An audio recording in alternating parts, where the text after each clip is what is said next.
Hola, buenas tardes, bienvenidos a este podcast Entre Amigos. Le damos la bienvenida a nuestro amigo y colega, el licenciado Eduardo Luna Rodríguez, mucho gusto. Hoy trataremos un tema muy relevante dentro del derecho.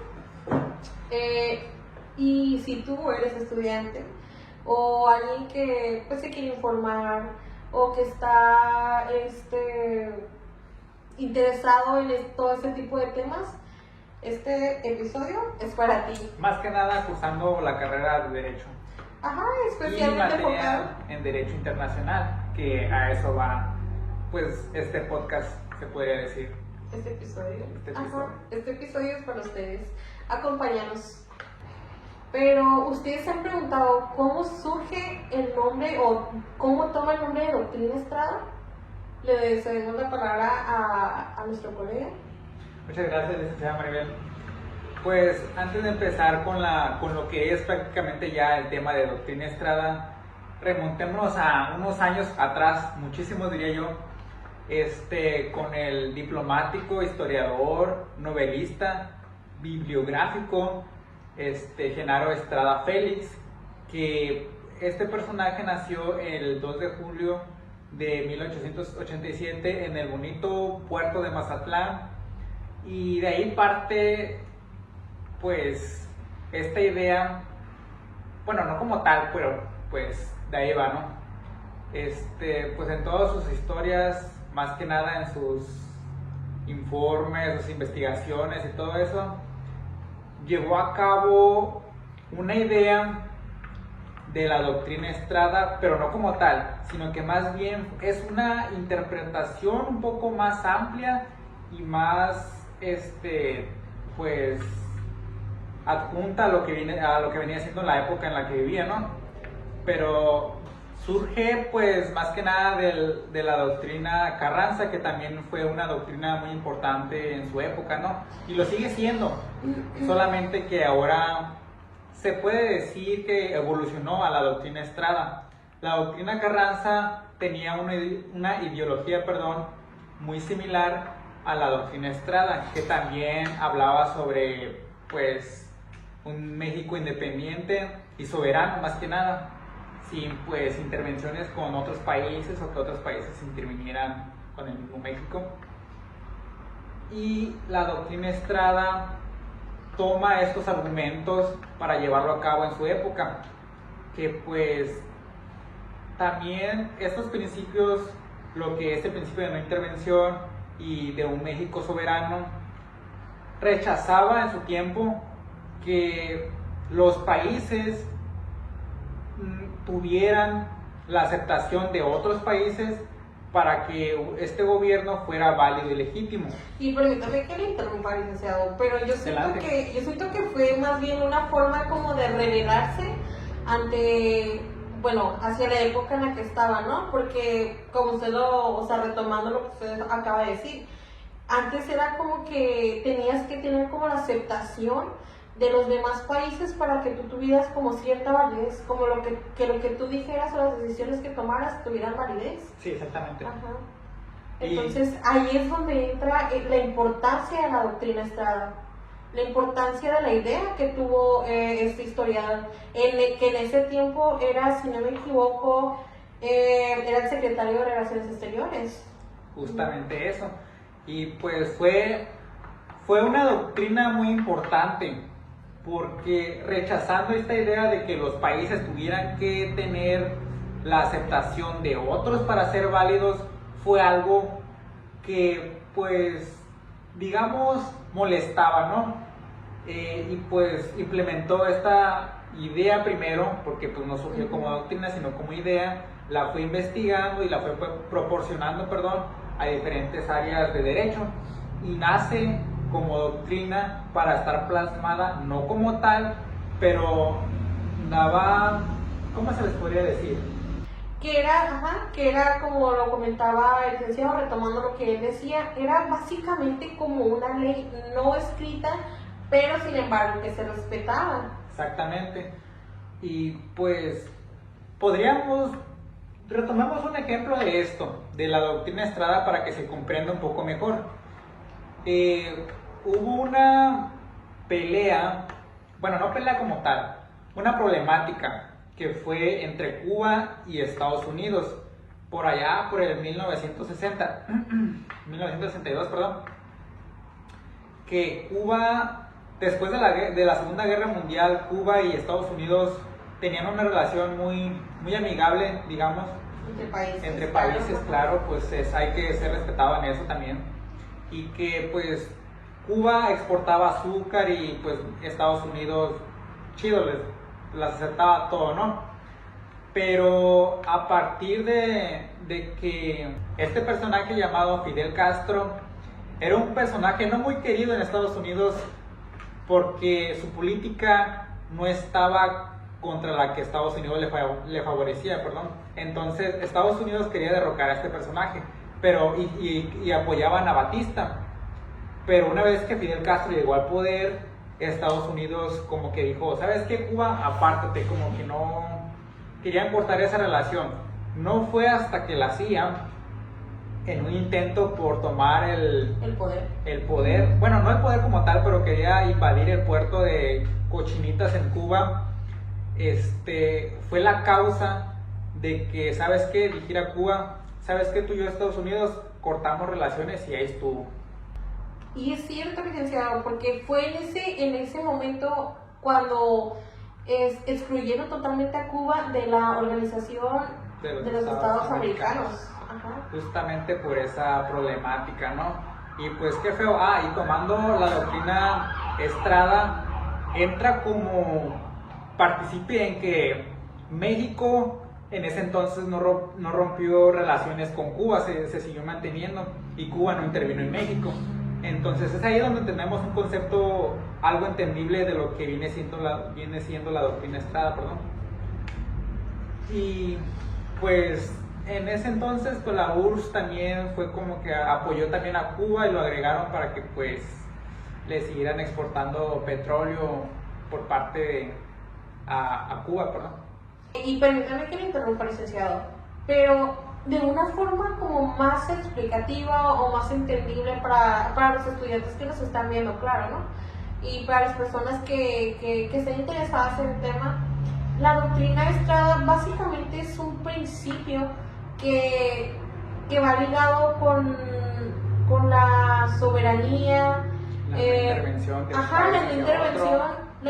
intervención, como lo dice el licenciado, de un país hacia otro. O sea, por ejemplo, que México no puede como intervenir de ninguna forma en conflictos que hay entre otros países. Se tiene que mantener neutral. Sí, o sea, no tiene que emitir ningún tipo de juicio, absolutamente nada. O sea, de eso se trata la doctrina Estrada, básicamente. Que obviamente hubieron muchísimas cosas de atrás, porque todo empezó, como lo decía el licenciado, como una idea, una idea, y que posteriormente se llevó a cabo. Sí. Pero hubo mucho trabajo detrás de esta doctrina. Exactamente. Porque no fue de un día para otro, obviamente tuvieron que haber, para esta doctrina, analicemos que hubo un problema. Este problema hizo que Genaro Estrada idealizara, o pensara, mejor dicho, oye, ¿sabes qué? Está viendo este problema, no me gusta. Obviamente no es como que lo plasme como tal, pero sinceramente, si eres un pensador, eres un diplomático, eres un historiador, eres un novelista, eres un poeta, ¿qué más vas a pensar de una problemática que está ocurriendo en tu país y no hacer nada, ¿no? Claramente. Y pues este personaje inteligente, muy inteligente diría yo.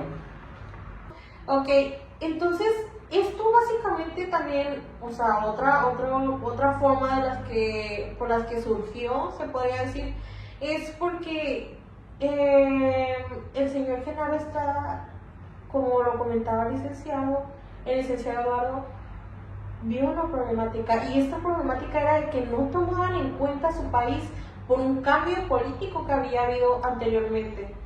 Y eso afectaba a la soberanía que se suponía que había. Pero si no lo tomaban en cuenta, entonces, pues ahí ya había como una problemática a la que se le tenía que hallar una solución. Y la solución fue, pues... proponer esta idea más que nada. Exactamente. Estos principios que llevaba la doctrina Estrada. que como recalcamos era el principio de no intervención, que era pues no intervenir en los asuntos políticos de otros países. Sí, claro, perdón, podrías opinar quizás, o ¿cómo lo verías tú, compañero? Pues yo siento que también fue en parte para proteger la independencia que había en su país. Sí. Ajá. Él trató, pues, como dicen, de resolver, ¿no? Sí, fue una idea muy grande, la verdad, que sí ayudó demasiado a nuestro país. Así pues... Hablando de México, ¿no? Hablando de México. Incluso de otros países quizás podrían tomar esta idea para otros países. Sí, claro, ajá. Así nadie sale afectado, ¿sabes qué? Pues no vamos a intervenir en tu país y simplemente nos mantenemos neutros y nadie sale afectado en esta problemática. Todo esto que les acabamos de decir mi colega y yo, en aquellas épocas era una ley que no estaba escrita, sin embargo se seguía al pie de la letra.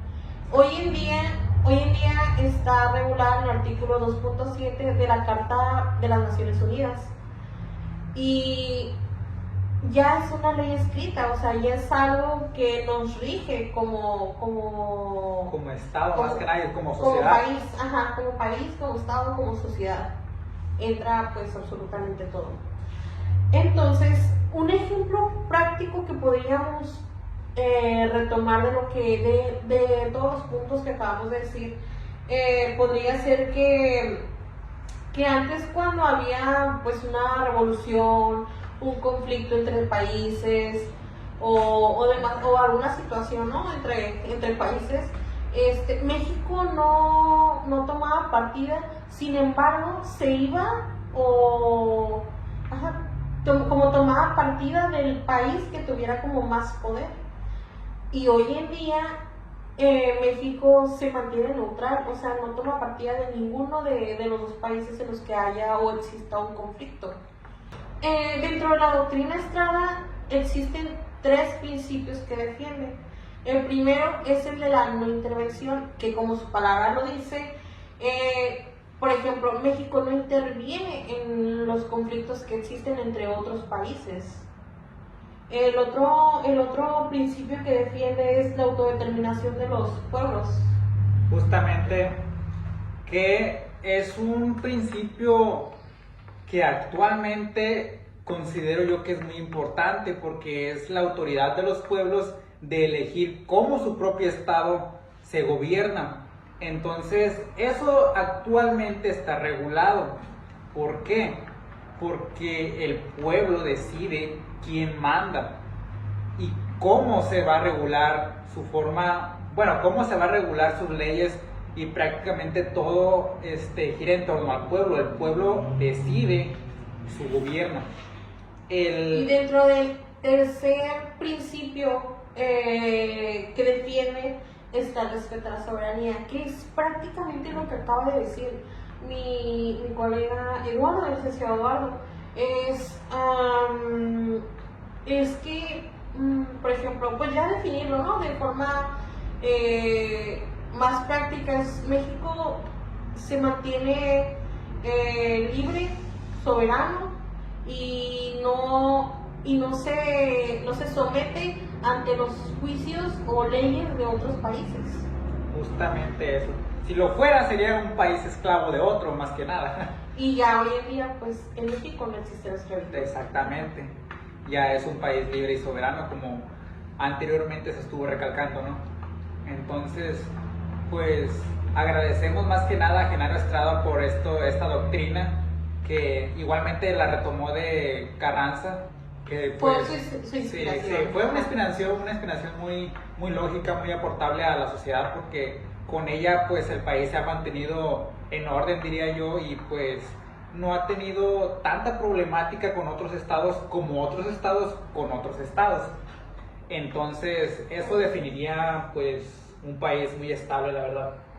Sí, retomando lo que decía mi compañero, nuestro invitado del día de hoy, por cierto, sí, es de suma importancia esta doctrina, porque gracias a esta doctrina somos un país independiente, libre y soberano. Hay que recalcar eso, porque Sí. antes lastimosamente no teníamos esa soberanía que tenemos hoy en día. Prácticamente estábamos sometidos ante las decisiones de otros países, porque no teníamos pues ni voz ni voto en las decisiones que se tomaban. Entonces sí, pues es a Genaro Estrada, señor Genaro Estrada, por esta aportación a la sociedad.